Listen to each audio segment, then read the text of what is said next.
Okay, we might at least start with the introductions. My name is Debbie Booth. I work for WACSSO.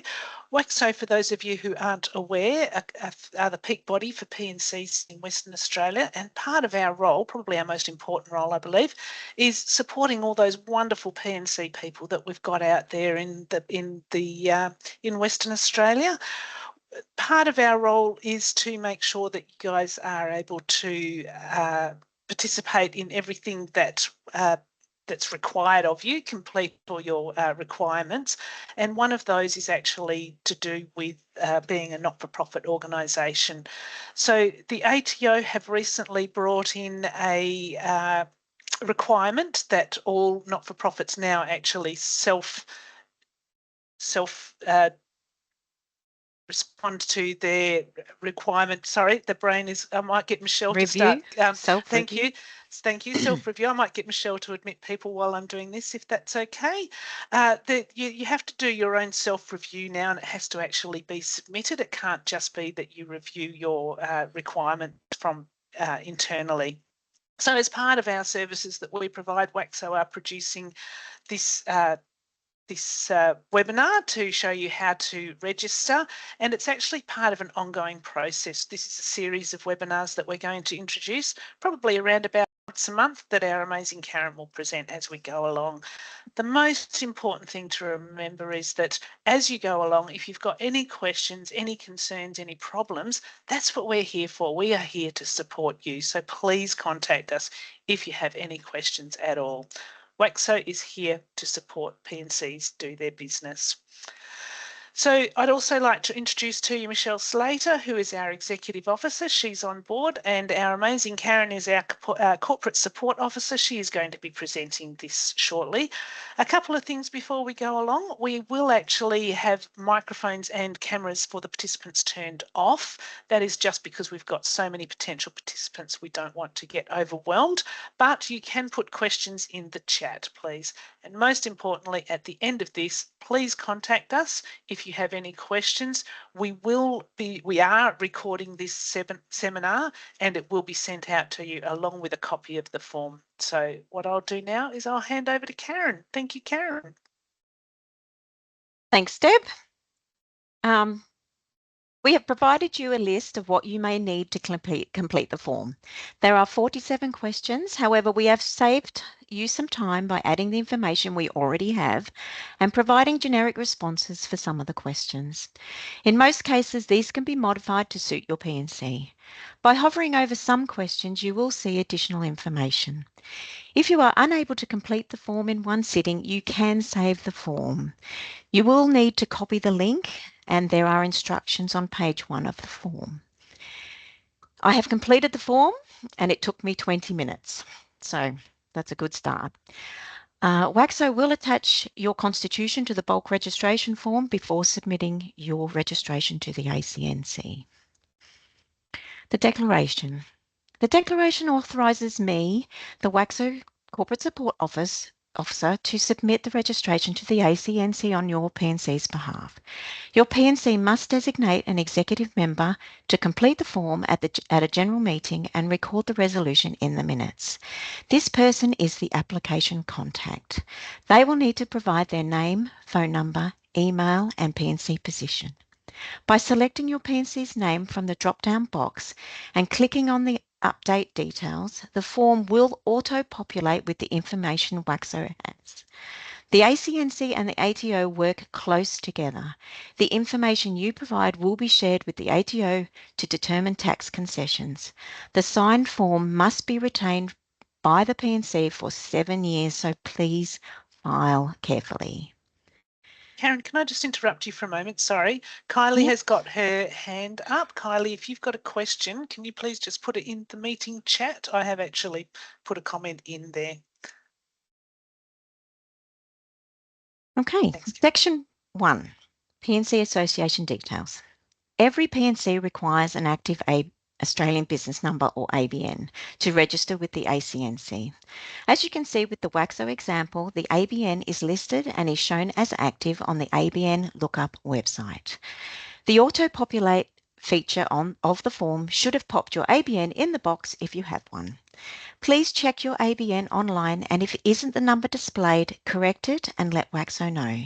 If your P&C doesn't have an ABN, you will need to apply for one before you can register with the ACNC. You can apply for an ABN online. For reference, you can find your legal name on your incorporation certificate. The legal name of the P&C will be auto-populated for you. The ACNC requires address for service.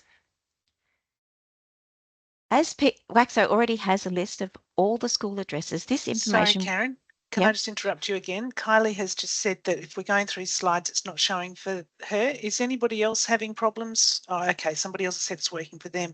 It might be an issue with your connection. I'm sorry, Kelly. Okay, so someone else has said they have a message saying they can't display the content. That might be a... Okay, you might, it depends on whether you're on a phone potentially or a computer. If you're on a phone, you might need to get on a computer, I suspect. We are going to email this out, so if you can't see it, then, okay, I'm not quite sure why it's working. We might need to send you out the slides and everything, and on the recording it will be on there. Sorry that you can't see things. Sorry, Karen. That's okay. Okay, so I'll start that one again. The ACNC requires an address for service. As WACSSO has a list of all the school addresses, this information will be added to the form before submitting to the ACNC. It is important to have a generic email address, otherwise it will need to be a personal email address, which will require updating when the person leaves the P&C. Save yourself a job and use a generic P&C email address which your executive has access to. Section 2, legal structure. Question 6 has also been auto-populated with the school, suburb and state for you. Question 7 addresses the legal structure of the P&C. The legal structure of a P&C is other incorporated entity. Some associations have registered with the ATO as a government entity. As P&Cs are incorporated associations, this will need to be amended by the ATO to other incorporated entity before you can register as a charity. Please let me know if your P&C isn't registered as an other incorporated entity, and I will contact our ATO liaison to assist. For those P&Cs that don't have an ABN, when applying for one, make sure you select other incorporated entity. A default response has been provided for this question. Karen, sorry, can I interrupt again? Yep. Melinda has said that she's joined via the web browser and it worked. However, it wasn't working through the Teams app. So if you're on the Teams app, perhaps try the browser version. Thanks, Karen. No problems. Question 8 asks you about your Incorporated Association Reference Number, or IARN. Your P&C's IARN is on the Incorporated Certificate. If your P&C has an incorporated certificate like WACSSO's, it would be better to check on Associations Online homepage by entering your P&C's name into the Incorporated Association search box. In 2016, the Department of Mining, Industry Regulations and Safety, or DMIRS, updated their numbering system. The reference will now begin with a letter A, end with another letter with 7 numbers in between. A login is not required to get this information. The date your association was incorporated can also be found here, which is requested in question 9. Responses to both questions 8 and 9 have been auto-populated for you. Section 3, Financial Information. Questions 10, 11 and 12 ask your P&C about your P&C financial details. When entering figures, do not include dollar signs or commas. Revenue is all the money received by the P&C without deducting any expenses. Your membership fees are considered revenue, so even if your P&C is new, you should still have revenue.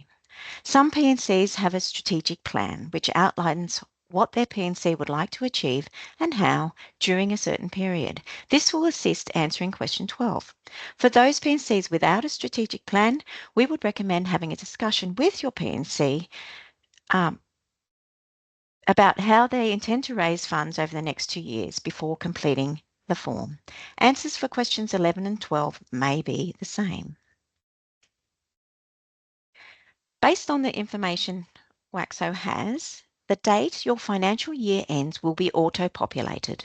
The first day of the financial year can be found in your P&C constitution at Rule 4. The ACNC operates on a business or July 1st to June 30 financial year. The majority of P&Cs work with a calendar financial year, January 1st to December 31st. And we have provided a response for you for question 14 to explain why your association wants to apply for a different reporting period. For those that have selected other, we have listed a couple of potential responses depending on your financial year. But your P&C should know why they chose the financial year they have, and that is what should be included. Section 4, Governance. Questions 15 to 19 deal with the ACNC's governance standards, to which associations must comply. Most of the standards are addressed by relevant clauses included in the P&C Constitution, such as holding meetings with opportunities to speak and vote, presenting financial reports, electing office bearers / responsible people, managing conflicts of interest, and removing office bearers who have failed in their duties. Check out the ACNC governance standards on the ACNC website for a more in-depth explanation. I have contacted the ACNC about question 15, which concerns vulnerable people, and they are happy to accept the listed response. It has been included as a default response on the form.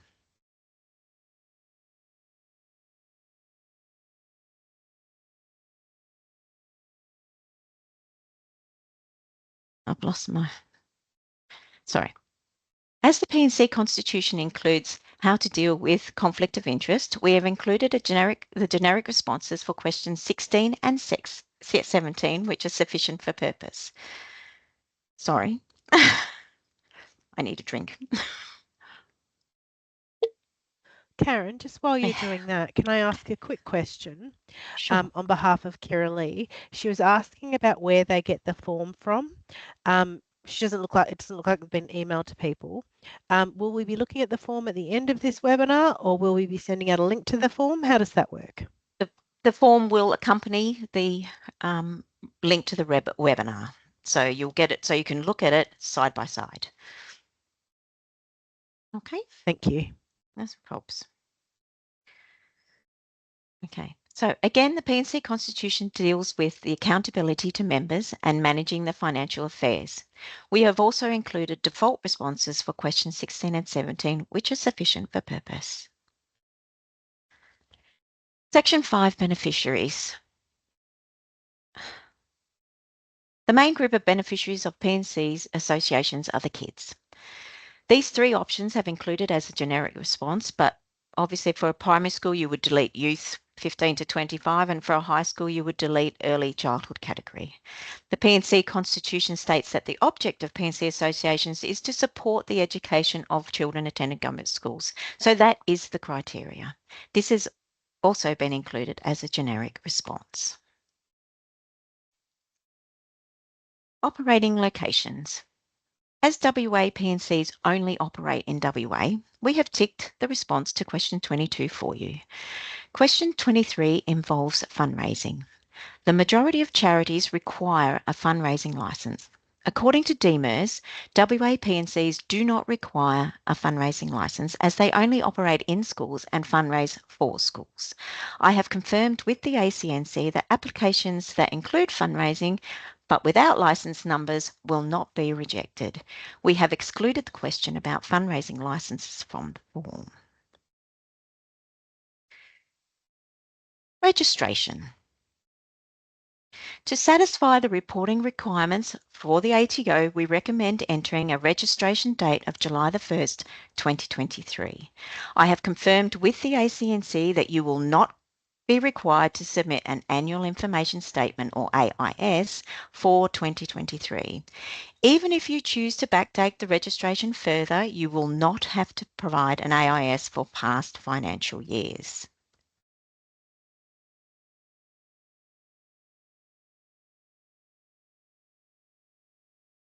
Your organisation's charitable purpose, activities and the governing document or constitution cannot have changed between the date of registration and the date of this application.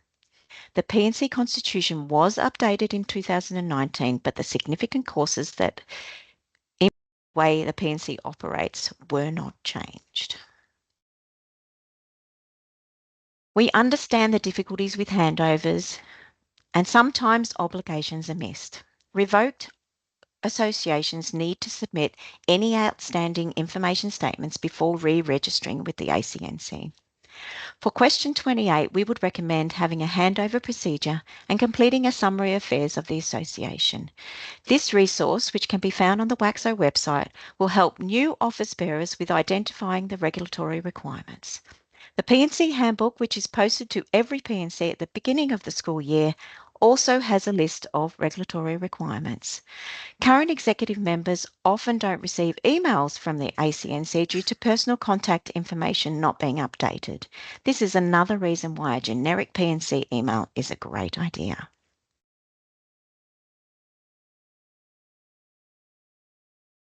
Section 8, Charity Subtype.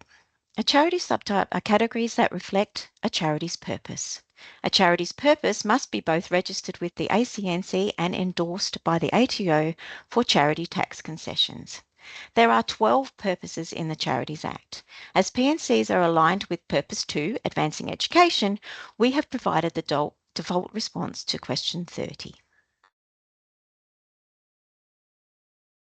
We have also provided a generic response for question 31. However, if your P&C would like to amend it or add to it, feel free. If your P&C intends to do something different in the following year, such as opening a canteen or a uniform shop, list these new activities for question 32. There is no need to add different fundraising events here, as fundraising is the activity. Section 9, Responsible Persons. A responsible person is someone with responsibility for governing your association. For a P&C, it is an executive committee member. Although you will need to provide personal details, the residential address, phone number and email will not appear on the charity register. This information will only be used by the ACNC to verify a person's identity. And I have forgot there the date of birth. That will not be also appear.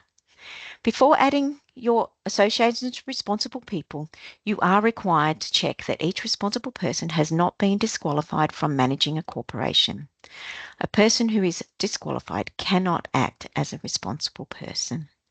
And you can search banned or disqualified from ASIC and just enter in the details.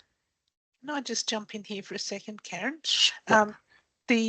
One of the things that I don't know if you're going to cover it later about our privacy issues that when we have that information, because we've actually set up a password protected section on our intranet that will stop anybody other than the people that need it, which would be most likely Michelle, Karen and myself, to be able to access that information. So it will be kept confidential and safe. Thanks, Deb. Okay, so collecting this information may take the most amount of effort. For small schools, the number of responsible people will be 6. For larger schools, the ACNC is expecting the details for 8 people. I have included 8 positions on the form, but if you are unable to get the personal details for all 8, aim for 6.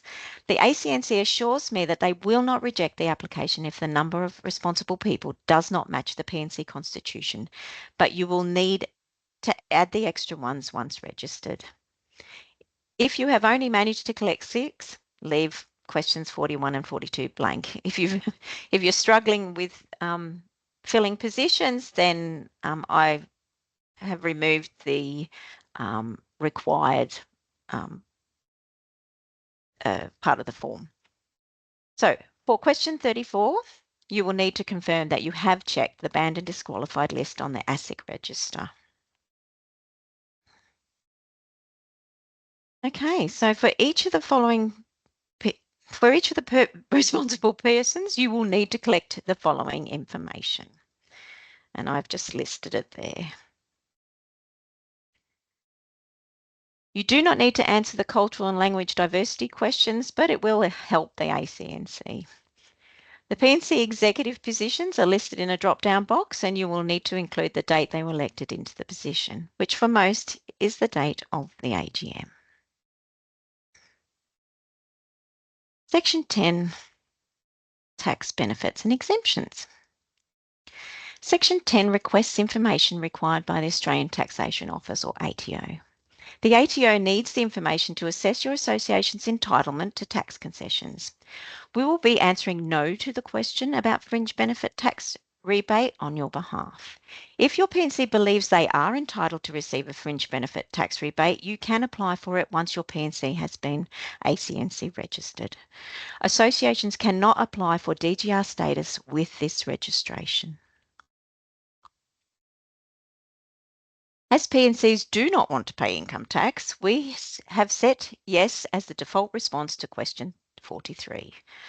For question 44, yes is also the default response. If you answer no, you will not be accepted as a charity, as it is a requirement that members do not profit from the income and assets from the P&C. As WA P&Cs only operate in WA, this must be 0% for question 45, and we have set this as the default response. If your P&C has a turnover of greater than 150,000, you can apply for the goods and services tax concessions. If your P&C is registered for GST, you can include GST in the price you charge for goods and services, which you must pay to the government, and claim credits for the GST included in the price of goods and services you buy for the P&C. You will be required to lodge activity statements to the ATO. We have set the response to question 47 to match the response for question 24, which will be the 1st of July 2023. The final section of... Can I just jump in there about GST, Sure, Karen? So sure. you said if they turn over more than 150,000, they can. My understanding is they must apply for GST if they turn over more than 150,000. If it's less than, they can opt to, but always clarify that with the ATO. My apologies. The final section of this form is the privacy declaration. Confirm that you are authorised to make this declaration and the information you have provided is true and correct. The date is set to the date you complete the form. The form is now complete and you can click Continue. On this final screen, you can review the completed form. As you have signed this form, you will need to accept that your electronic signature is valid by clicking Sign Document. This will submit the form and you should get confirmation that your submission has been received by WACSSO. You should receive a PDF of your submission. Please file carefully. And if you don't receive a copy, please contact me, Karen Izzard, at corporatesupport@waxso.wa.edu.au. I hope this form won't be too arduous. Please ring me if you require any assistance. We will be holding a monthly Q&A sessions to help with this form, and we will email you the dates and times. The form will be emailed to you with the link to the webinar. Thank you very much. Karen, can I just jump in here with a couple of things that people have asked? So first of all, somebody asked if this is a one-off process, this submission, or if it's an ongoing thing. But this is, once you register, you are registered with the ACNC, provided that you're not revoked. You don't have your status revoked. So it's a once-off and then you're covered. The other question was, do they have to update information every year? So the answer to that is you'll need to do your annual information statement with the ACNC every time something changes. So you'll need to do it a minimum of once a year, or if any of those responsible people change, you need to do it then. However, it means that you don't have to do it with DMERS who you currently do it with. The important thing is, Karen, I'll get you to confirm this, please. Once the DMERS will contact you if you haven't filled in your annual information statement, so you need to let DMERS know by giving them the ACNC number. Is that correct, Karen? There are certain links between the ACNC and DMERS, and they are the address of your association, your IARN number, your date of your AGM, and your financial year. If those match between the two departments, then all will be well and you will not have to fill out a DMERS information statement. They will contact you if they haven't received, if it doesn't link. And another question was, our P&C appears on the ACNC search already. Is this a different new thing? But my understanding would be that that means they've previously registered and so they are already registered and just need to action through that. Karen, would you like to? Unfortunately, when ACNC provided me with a list of P&C associations, they qualified it with, this is not a comprehensive list. So I may have sent you an email unnecessarily, and I do apologise for that. And another question is, when do forms have to be back to WACSSO to be part of the bulk upload?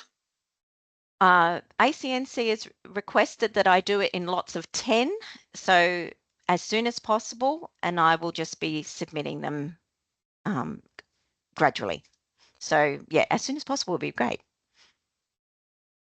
Someone has asked, have you had to do individual ones for each P&C to match what you have, or is it a generic form you send out? Okay, so I think what you're talking about here is the registration form for things like the where we've included the IARN and ABN and all that kind of thing on the form.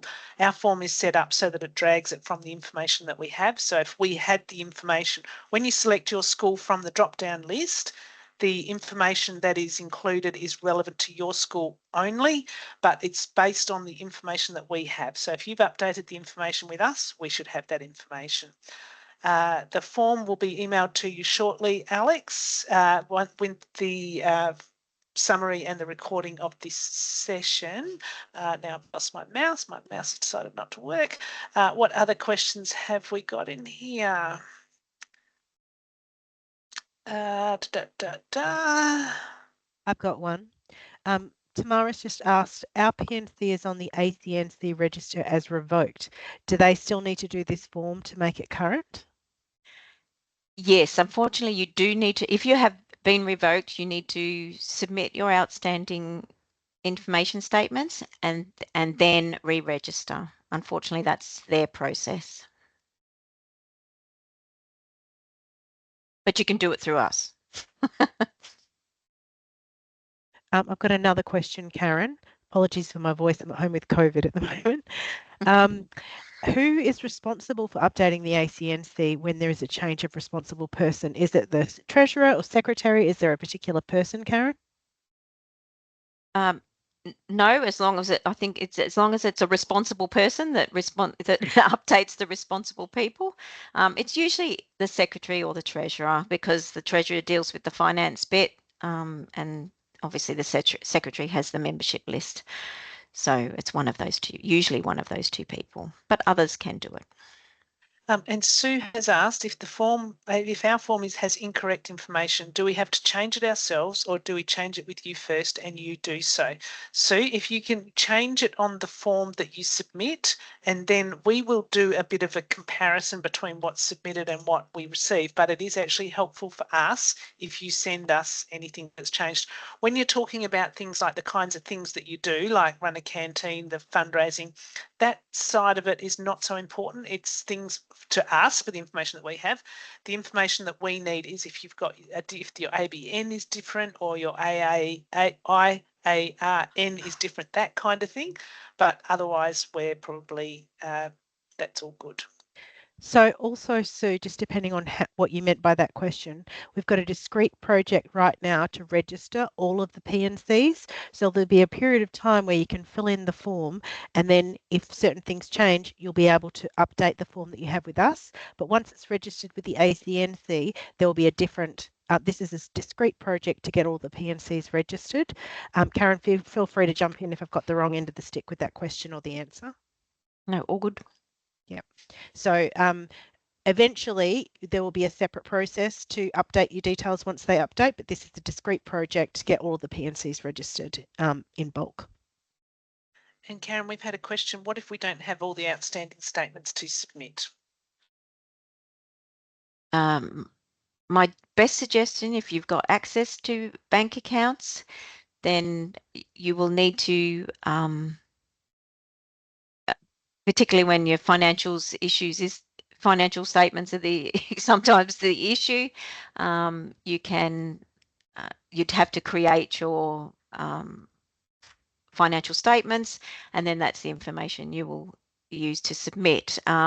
If you haven't got details of people, I would suggest that you just put the ones that you do know in. Most of your information will be the same because you have the same constitution, you have the same processes. So the questions should be similar from year to year. It'll be your financial information and your responsible people that will be different. We've had another question with the financial information we had to provide. What period does that cover? Is it for the past reporting period? So you have to actually submit, and correct me if I'm wrong, Karen, for each of your reporting periods, which is your financial year. So if your financial year is 1 January to 31st of December, for each of those outstanding periods, you need to report for that period. And the financial information it says current year, so it's what you think that you will raise this year. So you don't have to worry about 223 with this registration. It's just what you are raising what you think you will raise this year. Sorry, I think I may have misunderstood Liz's question there. So I thought you were talking about previous ones, Liz. So what Karen's given you is for the current one. Karen, just for your information, we've had a comment that says, thanks, Karen, for consolidating information and assisting us in this process. Thank you. My pleasure. I would like to echo those sentiments because us here in the office get to see how hard Karen works on these things and the amount of time and effort that she's put into this and the diligence. Absolutely, very well done, Karen. So helpful to our affiliates. Very, very well done. Karen, we've had another question. So if your P&C has been revoked, is it obvious on the ACNC portal? Absolutely. Yes. Unfortunately, there's a big red screen, big red line that says revoked. And Melissa's asked, what if it needs to go back to 2012, as that's when our ACNC was defaulted? So how far back do they have to go back if it was revoked? Unfortunately, you will have to go back to 2012. I'm really sorry. You can contact us for more information, Melissa, and we can help you out with that. Yeah, and I can talk to the ACN. I've got a liaison with the ACNC, so I might be able to assist you further there. And Emma, yes, this is being recorded and will be sent out. And someone else said, thank you so much, Karen. My pleasure. So if people don't have any more questions, we might sort of finish up for the day, and Karen can take a breath. But the most important thing that you need to get out of today is that WACSSO is here to support you. So if you have any questions, if you have any comments, if you have any solutions for us, we're happy to hear any of this. We are making this an ongoing project, which means that there will be repeat seminars like this as we go along. You can actually give the office a ring, but number is on the website. You can also email our generic email address, and that will be then forwarded through to the appropriate person, generally Karen, or her email address is corporatesupport@waxso. But we are here to help you. So if there's anything that we can do, if this form doesn't work for you, if there's any issues, please let us know. One of the things I will point out about that current form, and it's something that we are working on, is that you go through each section and there's a different page for each section, and at the bottom it says save or you can continue.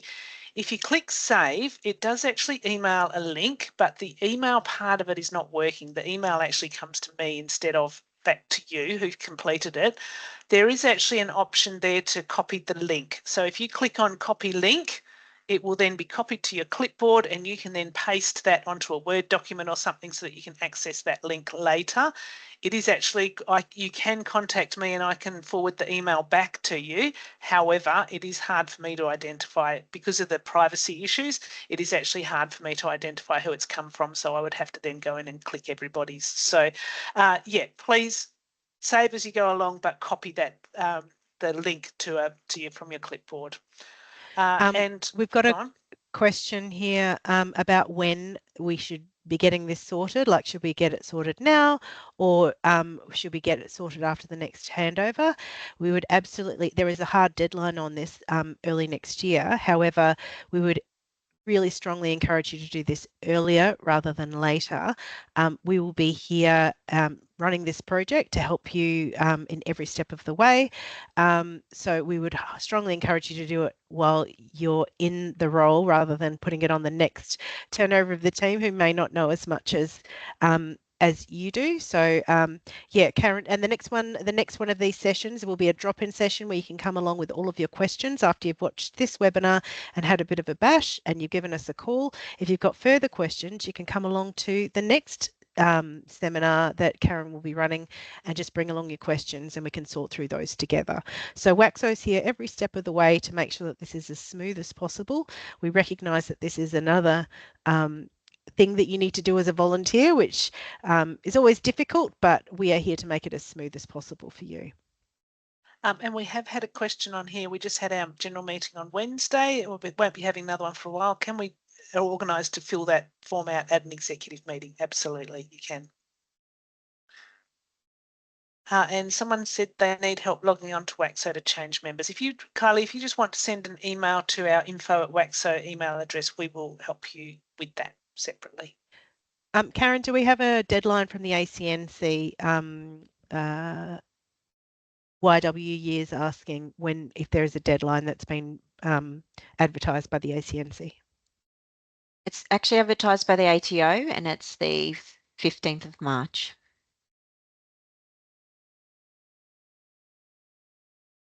In terms of DGR status, that is actually quite a complicated one. Liz, you can actually email me if you like, and I can sort of point you in the right direction, but it is an ATO thing. And the DGR status does tend to apply to building funds rather than anything else, but we can discuss that offline if you like. So if you send an email to finance@WACSSO, we can action things from there. At the moment, this is that's sort of separate from the ACNC registration. There's actually very few DGRs. You're welcome.